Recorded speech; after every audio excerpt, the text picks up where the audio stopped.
Trailer आया है और ट्रेलर पे एक आपत्ति इनको लग रही है। अभी ट्रेलर, मुझे लगता है आपके पैनल पर जितने लोग बैठे उन्होंने ट्रेलर नहीं देखा है। हमारी पिक्चर कौन देखेगा यार? मेरे क्वेश्चन तुम को कैसी अरे तो अभिनेत्री हो? आप पिक्चर तो देखने दीजिए। कोई एक कौन हो तुम? पर्टिकुलर नाम कैसे थोड़ी कह ना दे सकती हो दिया पूरे है। देश के पंडितों अरे आप को? बताइए वीआईपी जंगल में शेरों की संख्या कम हो जाए तो क्या शेरों को बंदी बना लोगी? शेरों की दहाड़ रोक दोगी? शेरों की आवाज बंद कर दोगी? वीआईपी मुंबई में ही बॉलीवुड है ना, महाराष्ट्र में बॉलीवुड है ना, अच्छे धमकी दे रहे हैं क्या आप दुबे जी? अच्छी अच्छी फिल्में। धमकी नहीं, हकीकत बोल रहा हूँ। धमकी नहीं, हकीकत बोल रहा हूँ। तो पिक्चर बनाना तो दूर की बात है, टाइटल नहीं बनने देंगे इस मुंबई में, इतना याद रखना। ये जो घिनौनी हरकत करने का दुस्साहस किया है ना, ये भूल जाना सपने में भी नहीं। तुम लोगों की वजह से, तुम्हारे गंदे कुकर्मों की वजह से। पैसा कमाना है, बहुत सारी चीजें हैं, पैसा कमाओ, देश को धोखा देकर नहीं, देश के पीठ में छुरा भोंक कर नहीं। और अभी तो रुको, क्लाइमैक्स अभी बाकी है। नमस्कार दोस्तों, स्वागत है आप सभी का द डिबेट नेशन की एक और नई कमाल की डिबेट वीडियो में। दोस्तों आज की इस डिबेट वीडियो में आप सभी को देखने को मिलने वाले हैं आनंद दुबे और हम लोग दूसरी तरफ देखने वाले हैं एक्ट्रेस मानवी तनेजा को। दोस्तों अभी हाल ही में एक मूवी रिलीज होने वाली है जिसका नाम है घूसखोर पंडित। दोस्तों इसी को लेकर यह डिबेट वीडियो चल रही होती है। आखिर क्यों समाज में एक ही वर्ग को टारगेट किया जाता है, इसी को लेकर मानवी तनेजा उल्टा सीधा बोल रही होती हैं। लेकिन दोस्तों आनंद दुबे आज इनकी तगड़ी क्लास लगाते हैं, उसे देखकर आपको मज़ा आने वाला है। दोस्तों वीडियो बहुत ही मज़ेदार होने वाली है, वीडियो में अंत तक जरूर बने रहें और आप हमारे वीडियो को लाइक एंड चैनल को सब्सक्राइब जरूर कर लें। तो दोस्तों चलिए बिना किसी देरी के हम लोग मेन वीडियो को स्टार्ट करते हैं। चलिए शुरू करते हैं। नाम बदलना चाहिए, ये नाम बदलना चाहिए, बदलना चाहिए। लेकिन क्रिएटिव फ्रीडम, आप तो मुंबई में रहते हैं, क्रिएटिव फ्रीडम के नाम पर फिर आप लोग भी तो खड़े होते हैं ना भाई। ऐसा थोड़ी कि आज आपको मुद्दा सूट नहीं कर रहा है तो आप अलग स्टैंड ले लीजिएगा कि नाम बदलो। क्रिएटिव फ्रीडम के नाम पे आप लोग कहते हैं ना भाई कि बॉलीवुड वाले लोगों की आवाज दबाई जा रही है, तो अब देखिए फिर सुनिए आवाज। दुबे जी। अंजना जी नमस्ते, मेरे हाथ में एक पेपर है पुलिस स्टेशन का। 4 तारीख को सुबह जब ये मामला सबके संज्ञान में आया, सोशल मीडिया में आया कि एक फिल्म आ रही है या ओटीटी प्लेटफॉर्म पर, आजकल वेब सीरीज का जमाना है, हमें तो ज्यादा उसके बारे में पता नहीं था, लेकिन जैसे ही मामला आया कि कहीं एक ऐसा शब्द है जो हम सबको आपत्तिजनक लग रहा है, हमें बर्दाश्त नहीं है, तुरंत जाकर हमारी टीम ने पुलिस स्टेशन में मिलकर अपनी आपत्ति दर्ज कराई और नेटफ्लिक्स के खिलाफ, इस फिल्म के निर्माता निर्देशक के खिलाफ कोई एक्शन लिया जाए। जो काम सरकार को करना चाहिए था, सरकार में बैठे महकमे को करना चाहिए था, वो हम जैसे सामाजिक और पॉलिटिकल पार्टी के नेताओं ने किया। देखिए अंजना जी, ये 21वीं शताब्दी अपनी नौजवानी पर है, कोई भी विषय अब छुपने वाला नहीं है, चाहे यूजीसी हो, चाहे अभी मुक्तेश्वरानंद जी का अपमान हो, और चाहे ये पंडित समाज को लेकर एक जो किसी की छोटी मानसिकता सामने आई है, उसी पर लोग कहते हैं ना कौन है ये लोग। अरे तो आप लोग पुराने तेवर तो आपके ऐसे थे, आप लोग इतना गुस्सा करते थे, सड़कों पर निकलते थे, आपकी पार्टी विरोध करने क्यों नहीं निकल रही है? नहीं, मैं अंजना जी कह तो रहा हूं कि सबसे पहले देखिए लोकतांत्रिक ढंग से भदौरिया जी बोल रहे हैं, लोकतांत्रिक ढंग से सबसे पहले हमारा काम है पुलिस स्टेशन जाना, पुलिस को यह बताना कि इस नेटफ्लिक्स कंपनी जो कि मुंबई के बांद्रा में ये ऑफिस है, उसके खिलाफ आप कार्रवाई करिए, वरना हमने उसमें चिट्ठी में लिखा है, वरना हम सक्षम है, हम धरना प्रदर्शन भी कर सकते हैं और अपनी शिवसेना स्टाइल में अपनी बात भी रख सकते हैं। ठीक है, मानवी तनेजा जी बोले, उसके बाद सतीश प्रकाश जी के पास में आ रही हूँ। मानवी जी, क्या है आपका स्टैंड, क्या है इस पे? क्या ये क्रिएटिव फ्रीडम है? क्योंकि एक पूरे समुदाय को पंडित, घूसखोर पंडित, वो कह रहे हैं इसका अपमान है, क्या आप इसको अपमान मानती हैं या आपको लगता है ये क्रिएटिव फ्रीडम है, एक कैरेक्टर है? देखिए अंजना जी, मैं ये बोलना चाहती हूँ, what's there in the name, नाम में क्या रखा है। जिस तरीके से हर शब्द के 2 अर्थ होते हैं, ठीक उसी तरीके से हर राम नाम का जो व्यक्ति है वो सही नहीं होता। अब राम रहीम देख लीजिए, आसाराम बाबू देख लीजिए, दोनों जेल के अंदर हैं। तो पिक्चर का भी ट्रेलर आया है और ट्रेलर पे एक आपत्ति इनको लग रही है। अभी ट्रेलर, मुझे लगता है आपके पैनल पे जितने लोग बैठे उन्होंने ट्रेलर नहीं देखा है। अगर ये नाम बदल करके घूसखोर नहीं होता, अगर ये बाहुबली पंडित होता और अगर मूवी के अंदर ये दिखाया जाता है कि मनोज वाजपेयी का जो किरदार है वो बड़ा नेगेटिव है, तब इनके जो फीलिंग्स है वो हर्ट नहीं होते, इमोशन हर्ट नहीं होते। मैं ये बोलना चाहती हूँ, जो मैंने ट्रेलर देखा, इसमें सबसे बड़ा आर्ग्यूमेंट ये है कि ऐसा ही घूसखोर किसी अन्य जाति के साथ आप लगाकर नाम बताने से डरेंगे। घूसखोर देखिए, जो ट्रेलर नहीं बोली, क्या नहीं, आपको सुनिए, मेरी आपत्ति नहीं बात तो दर्ज होगी सुनिए। अंतरिम नहीं, मैडम? देखिए आप कैसी बात कर रही हैं? मेरी बात, आप कैसी बात कर रही हैं? 2023 आप में कैसी मेरी बात बात कर सुन रही हैं? लीजिए, 2023 में मनोज वाजपेयी भ्रष्टाचारी की एक तनेजा। पिक्चर आती है, आपको एक तकलीफ बंदा, नहीं होगी? मेरी बात, आपको अरे आप तकलीफ गलत नहीं लेके होगी? जा रहे हैं। पहले मेरी बात सुनिए, फिर आप जो बोलेंगे नहीं, आपकी बात आपको- सुनिए। आप मेरी ठीक है, बात मानवी जी को सुनिए। पीछे लेने आप होंगे। मेरी बात सुन आपको अपने शब्द पीछे लेने होंगे। आपको माफी मांगनी चाहिए पूरे देश से। मैं तर्क के साथ बैठी हूँ। 2023 आप कुतर्क कर रही हैं, मनोज कुतर्क। वाजपेयी ने एक आप कुतर्क कर रही हैं। पिक्चर रिलीज करी थी, एक बंदा, जिसमें उसने दिखाया था कि कैसे बाबा छोटी छोटी बच्चियों के साथ गलत काम करता है और उसके बाद वो बाबा जेल के अंदर जाता है। तब से एक तबका मनोज वाजपेयी के पीछे पड़ गया है।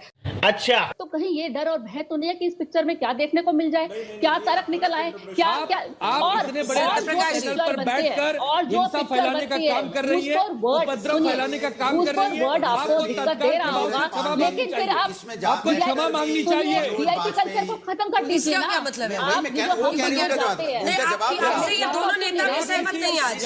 फिल्म क्रिएटर्स सत्यप्रकाश जी उनका आर्गुमेंट इसका मानवी जी एक लाइन, क्या ये व्यक्तिगत, फिर मैं कह दूं आप बेराग हैं। हाँ तो नहीं मैं आज यही करिए, एक दूसरे का नाम बिगाड़िए। नाम पर ये अच्छा चलिए झूठ प्रकाश मानवी जी ने कह दिया कि नाम में क्या रखा है, मानवी नाम है, अमानवी कर देंगे तो गुस्सा लग जाएगा।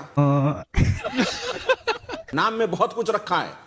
आप उस समाज में एक फिल्म बना रहे हैं जहां पंडित एक जाति है और उसको आप पूरी तरह से घूसखोर बता रहे हैं। ये ठीक नहीं है। जिस कैरेक्टर पे फिल्म बनाया वो इंस्पेक्टर था, बता देते घूसखोर इंस्पेक्टर, लोग स्वीकार भी कर लेता कि पुलिस में इस तरह की व्यवस्था है, कोई घूसखोर इंस्पेक्टर है, तो आप उसकी जाति पर खेल रहे हैं। क्यों? कहीं ना कहीं आप उस जाति का कार्ड खेल करके कुछ नया क्रिएट कर रहे हैं, विवाद, जिससे विवादित हो जाए फिल्म तो चल निकले शायद। क्या ये बात है। ये सारा क्रिएटिव फ्रीडम का जो मसल फ्लेक्सिंग है, क्या वो ब्राह्मण या जो सामान्य वर्ग के लोग हैं उनके साथ होता है? क्योंकि आप सोशल मीडिया छान मारिए, उन लोगों को नाराजगी है कि है हिम्मत अन्य जातियों के बारे में इस तरह से घुसखोर बोल के उनका जाति अनइंटरप्टेड। मेरा भी आप पॉइंट सुन लीजिए कि मैं कहना क्या चाहती हूँ। कंप्लीट प्लीज, बीच में नहीं। दुबे जी देखिए, पिक्चरें क्या है, समाज का आईना है। जो समाज में हो रहा है वही प्रोड्यूसर डायरेक्टर आपको दिखाएगा। अब आप जैसे ये कह रहे हैं वीआईपी कल्चर में क्या है, आप देखिए अंडर द टेबल जा रहा है। वीआईपी कल्चर में आप टिकट लेते हैं, आप बोलते हैं आप वीआईपी पास ले लीजिए तब मंदिर में आपको एंट्री मिलेगी। मुंबई में पिछले साल गणपति जब विराज हुए थे तो मंदिर में सारी रील्स वायरल हुई थी। मंदिर में पंडित लोग ने धक्का दे दिया था आम बंदों को, और जो वीआईपी टिकट लेकर के अंदर आए थे उनकी दर्शन करा रहे थे, उनको वो प्रसाद दे रहे थे, उनको आकर के फोटो खींचो। ये मैं नहीं बोल रही, आप इंटरनेट देख लीजिए ना। मेरे क्वेश्चन को तो एड्रेस ही नहीं कर रही हैं। हमारी पिक्चर कौन देखेगा यार? क्वेश्चन को कैसी एड्रेस तो आप पिक्चर तो देखने दीजिए। कोई एक कौन हो तुम? तुम कैसे कह सकती हो पूरे देश के पंडितों को जंगल में शेरों की संख्या कम हो जाए तो क्या शेरों को बंदी बना लोगी? शेरों की दहाड़ रोक दोगी? शेरों की आवाज बंद कर दोगी? वीआईपी टिकट लीजिए, आप ऑनलाइन आरती कर लीजिए। आप वीआईपी और गैर वीआईपी वो आर्थिक सवाल का जवाब ही नहीं दे रही है कि भाई मैंने देखा कि पहले पिक्चर के आने से पहले आपकी बौखलाहट डर है। मैंने कहा चंद्रशेखर आजाद के बारे में क्या बात है? कैसे कैसे लोग रहते हैं यार यहाँ पर। टॉपिक पे रहिए प्लीज, जल्दी से जल्दी जल्दी। आप फिल्मों से संबंधित हैं, मैं आपको फिल्म की जानकारी देता हूँ। विश्व रूपम एक फिल्म थी कमल हसन की, मुस्लिम समाज को घनघोर आपत्ति थी, जयललिता उसमें मुख्यमंत्री थी वहां की, और उस फिल्म से 7 सीन हटाना पड़ा। क्यों? क्योंकि उस पूरे मुस्लिम समाज को अलग ढंग से वहां पेश किया गया। भारत ऐसे समाज में यदि आप इस तरह से नकारात्मक रूप में एक खास विशेष वर्ग को या किसी जाति को प्रस्तुत करने के हिमायती हैं तो आपको जवाब भी सुनना पड़ेगा और उसका विरोध भी झेलना पड़ेगा। ये बड़ी अच्छी बात कही आप। मेरे को लगता है जो फिल्म इंडस्ट्री है ना वो 2 भागों में बढ़ गई है। एक तो सत्ता वोट और एक एंटरटेनमेंट, जहां पे सिर्फ एंटरटेनमेंट की पिक्चरें बनती हैं। सत्ता वोट जैसे प्रोपेगेंडा के तहत, लेकिन ये पिक्चर प्रोपेगेंडा नहीं है, ये एक आई ओपनर है। जैसे मैंने अभी पहले बताया कि एक बंदा मूवी आई थी जिस मनोज वाजपेयी की, जिन्होंने दिखाया था कि सोसाइटी में क्या हो रहा है। पिछले समाज का आईना है। तो फिल्म से क्या आप कश्मीर फाइल्स को रेफर कर रही हैं? बिल्कुल, कश्मीर फाइल्स, केरला स्टोरी, क्योंकि क्या प्रोपेगेंडा है? नहीं, आप किसी कश्मीरी पंडित से मिली हैं? मैं कश्मीरी पंडित से मिली हूँ, लेकिन आप एक ही जगह का आप दिखाना शुरू कर देते हैं। आप दूसरे वर्ग को दिखाते ही नहीं हैं। केरला स्टोरी में हमने देखा, नहीं केरला स्टोरी में देखा था। एक तो इस फिल्म इंडस्ट्री को बताना चाहिए कि इस देश में जहां कश्मीर में इतने लोगों के साथ सामूहिक रूप से उनको प्रताड़ित किया गया। इस फिल्म इंडस्ट्री को एक बार नहीं सूझा कि उन पर एक फिल्म तो बननी चाहिए। ये तो आपको बताना चाहिए कि आजादी के इतने दशकों तक किसी को सूझा क्यों नहीं इस फिल्म इंडस्ट्री में। 23,000 से 3 कैसे हो गई, ये आपको भी मालूम है। 3 मिनट में रिपोर्ट में केस जाता है तो आंकड़े बदल जाते हैं। तो ये देखिए ना, आप लोगों को अगर नंबर्स और आंकड़ों पे जाएंगे ना तो एक से एक फिल्मों की चर्चा होगी। लेकिन मेरे साथ शो में कम से कम 200 कश्मीरी औरतें थी जो यहाँ पर फूट फूट कर रो रही थी उस फिल्म को देखने के बाद। ये तो फिल्म इंडस्ट्री को सोचना चाहिए कि अब तक इस पर फिल्म क्यों नहीं बनाई। आनंद वो कह रही है कि प्रोपेगेंडा और रियलिटी फिल्म जो है ये सब गड़बड़ झाला। सुनिए अंजना जी, विषय यहाँ कश्मीर ये फाइल्स नहीं पे भी बोलते जाइएगा मिस्टर दुबे। नहीं, यहाँ विषय ये नहीं है। यहाँ विषय क्या है मालूम है? ये जानबूझकर किसी समाज को क्यों अपमानित किया जा रहा है आप जानती हैं? उनकी संख्या कम है। संख्या कम है तो क्या हमें बंदी बनाओगे? जंगल में शेर की संख्या कम है तो क्या करोगे? हमारी बेड़ियां डाल के हमें पकड़ लोगे?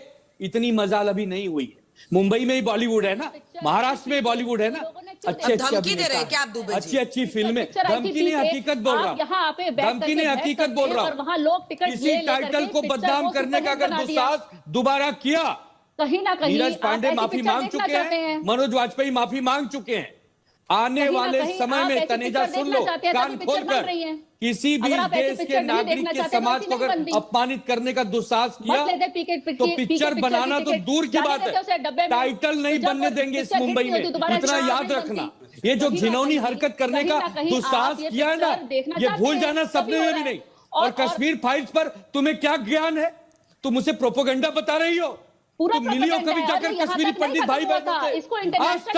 आज तक विस्थापित से स्थापित नहीं हो पा रहे तुम लोगों की वजह से, तुम्हारे गंदे कुकर्मों की वजह से, तुम्हारी गलत नीतियों की वजह से। पैसा कमाना है, बहुत सारी चीजें हैं, पैसा कमाओ, कमर्शियलाइजेशन करो, लेकिन देश को धोखा देकर नहीं, देश के पीठ में छुरा भोंक कर नहीं। अमिताभ बच्चन को हमने देखा है, दिलीप कुमार को हमने देखा है, शाहरुख खान को देखा है, एक से एक हीरो को देखा है, अच्छे हीरो है, अच्छे अभिनेता है, फिल्में बनाते हैं, उसमें समाज को संदेश। आप फिल्म बनाया है, आप भी कश्मीर फाइल्स को प्रोपेगेंडा कहते हैं, वो भी कह रही है, तो आप लोग तो एक ही तरफ। मैं तो हमेशा से मजा आया। दोस्तों वीडियो में अंत तक बने रहने के लिए आपका धन्यवाद। तो दोस्तों उम्मीद करता हूं कि आप लोगों को यह डिबेट वीडियो पसंद आया हो। अगर पसंद आया हो तो आप हमारे वीडियो को लाइक एंड चैनल को सब्सक्राइब जरूर कर लें। तो दोस्तों मिलते हैं नेक्स्ट वीडियो में किसी और नई टॉपिक के साथ, तब तक के लिए राधे राधे।